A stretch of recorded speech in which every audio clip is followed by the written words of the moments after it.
Hello කොහොමද ඔයාලට කේන් lifestyle මගේ YouTube channel එකට ඔයාලා ආදරෙන් පිළිගන්නවා. ඉතින් මම අද ඔයාලට අරගෙන ආවේ මම කොහොමද වැනිලා කේක් එක හදාගන්නේ කියලා. මම මේක ක්‍රම කීපයකට හදාගන්නවා. ඒ කියන්නේ ක්‍රම දෙකකට හදාගන්නවා. මම මේ අද හදන්නේ එක ක්‍රමයකට.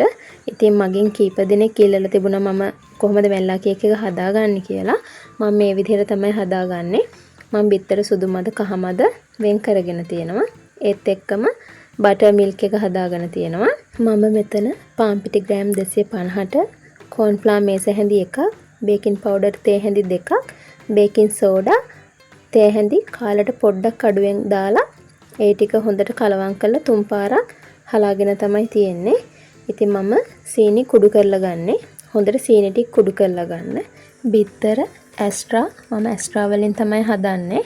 මේ ටික room temperature ආපුවම තමයි හදන්නේ. කූල් පිටින් හදන්න එපා. හොඳට කූල් බහින්න තියලා කාමර උෂ්ණත්වයට ආවට පස්සේ තමයි අපි කේක් එක හදාගන්න ගන්න ඕන.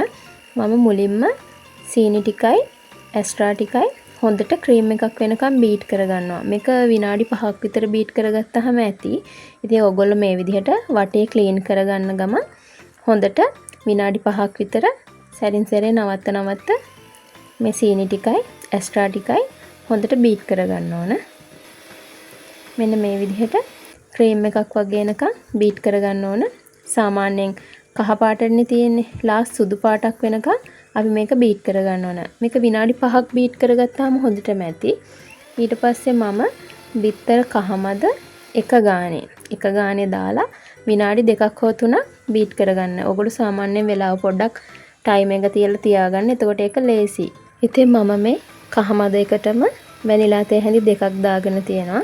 ඔයගොල්ලෝ බිත්තරයකටම වැනිලා දාගන්න. එතකොට පිළිගඳ එනවා අඩුයි. මේ වෙද්දි ඔයාලා oven එක free heat කරගන්න ඕන. ඉතින් oven එකෙන් oven එකට උෂ්ණත්වය ඒ යන කාලය වෙනස් වෙනවා. ඒක නිසා ඔයගොල්ලෝ ඔයාලගේ oven එකේ උෂ්ණත්වය කොහොමද වෙලාව කොහොමද කියලා බලලා කේක් එක බේක් කරගන්න. මගේ oven එකේ නම් සෙල්සියස් අංශයක 140 පැයයි විනාඩි 20ක් බේක් කරගන්න ඕනේ. එතකොට තමයි මගේ කේක් එක හොඳට මෙන්නේ. ඉතින් ඕගොල්ලෝගේ oven එක අනුව ඔයාලා ඒක පොඩ්ඩක් බලලා හදාගන්න. මම මේ පාන් පිටි තමයි එකතු කරගන්නේ. ඒක මම තුන් පාරකට වගේ එකතු කරගන්නවා. ටික ටික දාලා මේක ෆෝල්ඩ් කරගන්න. ඊට පස්සේ මම මේ බටර් මිල්ක් එකක් තමයි හදාගෙන තියෙන්නේ. මම මේක හදාගෙන තියෙන්නේ කිරි පිටි මේස හැඳි දෙකකට උණු වතුර මේස හැඳි එකමාරක් දාලා විනාකිරි තේ හැඳි එකක් දාලා තමයි මම මේ බටර් මිල්ක් එක හදාගෙන තියෙන්නේ. ඉතින් අපි මේ පාන් පිටි බටර් මිල්ක් ටිකයි හොඳට කලවම් කරගන්න ඕන. බීටරේ වේගේ එකට දාලා තප්පර 30ක් විතර අපි මේ ටික බීට් කරගන්නවා.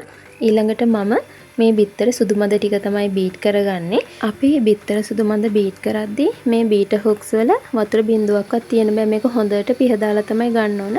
බිත්තර සුදු මද බීට් කරද්දී බීටරේ වේගය උපරිම 5ක් නම් තියෙන්නේ. ඕගොල්ලෝ උපරිම වේගය 4ට දාලා මේක හොඳට බීට් කරගන්න. බිත්තර සුදු මද හොඳට බීට් වුණාද කියලා ඔයාලට දැනගන්න පුළුවන්. ඕගොල්ලෝ මේ බීට් කරපු බෝල් එක අනිත් පැත්ත හරවන්න. එතකොට මේක අනිත් පැත්තට වැටෙන්නේ නැත්තම් මේක හොඳට බීට් වෙලා. ඒ නැතත් ඔයාලට මේක බලපුවහම තේරෙනවා මේක හොඳට බීට් වෙලා කියලා. හොඳට නිකන් පුළුන් ගොඩක් වගේ තියෙනවා. ඊළඟට අපි කරන්නේ බිත්තර සුදු මද එකෙන් භාගයක් සම්පූර්ණ දාන්නේ. භාගයක් දාලා අපි මේක බීට් කරන්නේ නැහැ. හයියෙන් කලවම් කරන්නෙත් නැහැ. හිමීට ටික ටික මේක කලවම් කරගන්න තමයි ඕනේ. මේ විදිහට හිමීට ඔයාලා මේක ටික ටික කලවම් කරගන්න. මම ඔයාලට කේක් එකට අවශ්‍ය දේවල් ඩිස්ක්‍රිප්ෂන් එකේ දාලා තියන්නම්. ඔයගොල්ලෝ එතෙන්ට ගිහිල්ලා බලන්න.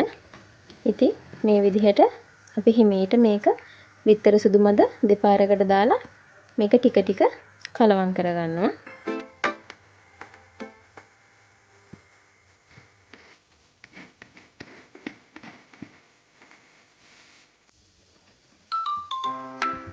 ඉතින් බිත්තර සුදු මද ටික ඔක්කොම දාලා අපි මේ විදිහට තමයි බැටර් එක හදාගන්නේ. ඔයාලට පේනවා ඇති මේ පදම මේ විදිහට තමයි තියෙන්න ඕන. ගොඩාක් ඝනත් නැති, ගොඩාක් දියත් නැති. මෙන්න මේ විදිහට තමයි පදම තියෙන්න ඕන. කලින් ලෑස්ති කරගත්ත ඔයාලා කැමති කේක් ට්‍රේ එකක් ගන්න. මේක කිලෝ 1 මම මේ 9.9 කේක් ට්‍රේ එකක් තමයි අරගෙන තියෙන්නේ. ඔයාලට මේක 8.8 ගන්න පුළුවන්, 9.9 ගන්න පුළුවන්. නැත්නම් අඟල් 6 තැටි දෙකකට දාලා ගන්න පුළුවන්. ඔයාලා කැමති කේක් ට්‍රේ එකකට දාලා මේක බේක් කරගන්න තමයි තියෙන්නේ. මම මේක 3-4 පාරක් ටැප් කරගන්නවා. ඉතින් අපි බලමු කොහොමද කේක් එක හැදිලා තියෙන්නේ කියලා නේද? ඔයාලත් මේ විදිහට කේක් එකක් හදලා බලන්නකෝ. මේක ගොඩාක් රසයි. ඒ වගේම ගොඩක් සොෆ්ට්. මේක කාපු අය දන්නවා මේකේ රස. ඉතින් අපි බලමු නේද කොහොමද කේක් එක හැදිලා තියෙන්නේ කියලා. මෙන්න ගෙනාව කේක් එක.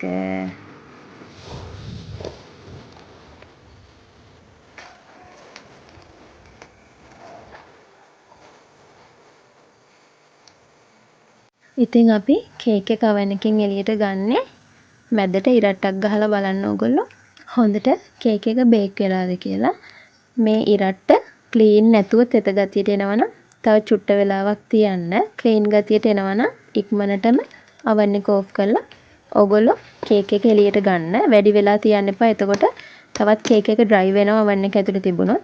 ඕගොල්ලෝ කේක් එක හැදිලි ඉවර වුණ ගමන්ම කේක් එක එළියට අරගෙන මේ විදිහට ට්‍රේ එකෙන් කේක් එක එළියට ගන්න. ට්‍රේ එකේම කේක් එක තියන්න එපා. මේ විදිහට පොඩ්ඩක් තට්ටු කරලා මේක හිමීට කේක් එක එළියට ගන්න. මෙන්න මේ විදිහට තමයි කේක් එක තියෙන්නේ. ඉතින් ඔයගොල්ලන්ට පේනවා නේද මේ කේක් එක හොඳ උසකට තියෙනවා. මම 9.9 ට්‍රේ එකට දාලා කේක් එක ට්‍රේ එකේ උසටම ආවා. ඔයාලට මේක 8.8 ට්‍රේ එකට දාගත්තා නම් මීටත් වඩා උසට ගන්න පුළුවන්. ඊට පස්සේ ඔයාලා හිමීට මේ ඔයිල් පේපර් ටික අයින් කරගන්න. කේක් එක උණු වෙන්න තියදී තමයි අපි අයින් කරගන්න ඕන. නැත්නම් කේක් එකට මේක ඇලෙනවා. ඊට පස්සේ කේක් එකෙන් ගලවන්න බෑ. කේක් එකට ඩැමේජ් වෙනවා. ඒක නිසා ඕගොල්ලෝ උණු වෙන්න තියදී තමයි මේ වැඩේ කරගන්න ඕන. ඉතින් ඔයාලට පේනවා නේද මේක කොච්චර සොෆ්ට්ද කියලා. ඒ වගේම මේකේ උස බලන්නකෝ. ඔයාලටත් මේ වගේ ලස්සන සොෆ්ට් එකට උසට රස කේක් එකක් හදාගන්න පුළුවන් මම මේ කිව්ව විදිහට හදාගත්තොත්. ඉතින් මේ බලන්නකෝ මේක කොච්චර හොඳ පෙනුමකට තියෙනවද කියලා. ඉතින් මම මේ කේක් එක හදාගත්තේ බර්ත්ඩේ කේක් ඕඩර් එකකට. ඉතින් මට හිතුණා ඔයාලත් එක්ක මේ රෙසිපි එක ෂෙයා කරගන්න. කීප දෙනෙක් මගෙන් ඉල්ලලා තිබුණා බටර් කේක් රෙසිපි එක. ඉතින් මගේ කේක් කාපු කට්ටිය දන්නවා මේකේ රස කොහොමද කියලා. අපි ඉස්සරහට බලමු කොහොමද බර්ත්ඩේ කේක් එක හැදුනේ කියලා. පේනව නේද ඔයාලට කේක් එකේ ලස්සන පාටක් තියෙනවා golden color එක. ඒ විදිහට ඔයාලත් ලස්සන කේක් එක හදාගන්න. ඉතින් මේ තියෙන්නේ මම හදපු බර්ත්ඩේ කේක් එක. ඉතින් මම හිතනවා ඔයාලට මේ වීඩියෝ එක ගොඩක් වැදගත් වෙයි කියලා. එහෙනම් ඉතින් මම තවත් අලුත් වීඩියෝ එකකින් ඔයාලව හම්බ වෙන්න එන්න. බොහොම ස්තුතියි මගේ channel එකත් එක්ක එකතු වුණාට.